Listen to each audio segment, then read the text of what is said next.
हा रस्ता सुरक्षेचा नियम नसून हा बेवडेबाजीचा नियम आहे।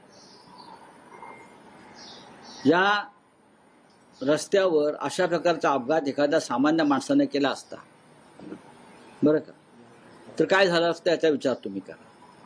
एवढ्याला पोलिसांनी त्याला, त्याच्या कुटुंबाला, त्याच्या मित्राला बकोटी पकडून रस्त्यावर धरून त्याची धिंड काढली असती।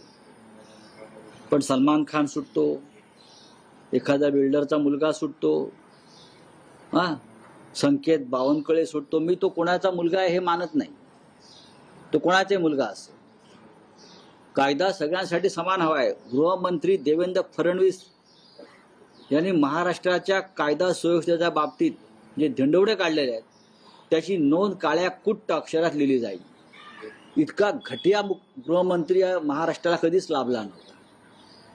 नागपुरात त्यांच्या नाकासमोर एक इतका मोठा अपघात झाला, 17-18 लोक इस्पितळात आहेत आणि तुम्ही ज्याच्या मालकीचं वाहन आहे त्याचं नाव FIR मध्ये घेत नाही। जी व्यक्ती प्रत्यक्ष ड्रायव्हिंग सीटवरती होती आणि नंतर बदलण्यात आलं त्याला वाचवताय तुम्ही। कसल्या कायदा सुव्यवस्थेच्या गोष्टी करताय?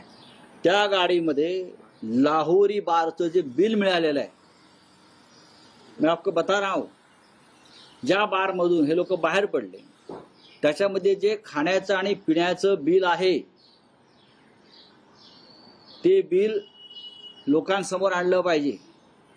त्याच्यामध्ये दारूचं बिल आहे, त्याच्यामध्ये आम्हाला हिंदुत्व शिकवतात,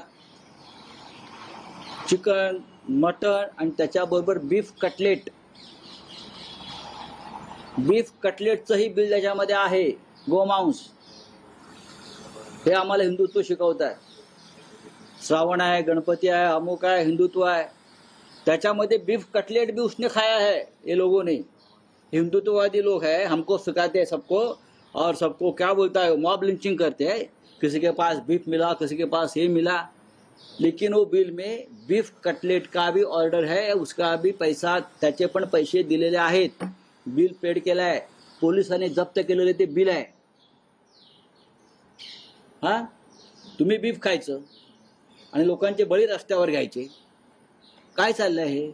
देवेंद्र फडणवीस, महाराष्ट्र तुम्हाला माफ करणार नाही। ज्या प्रकारे तुम्ही गृह खातं चालवताय, तुम्ही आमच्या अनिल देशमुखांना अटक करायला निघालेलात।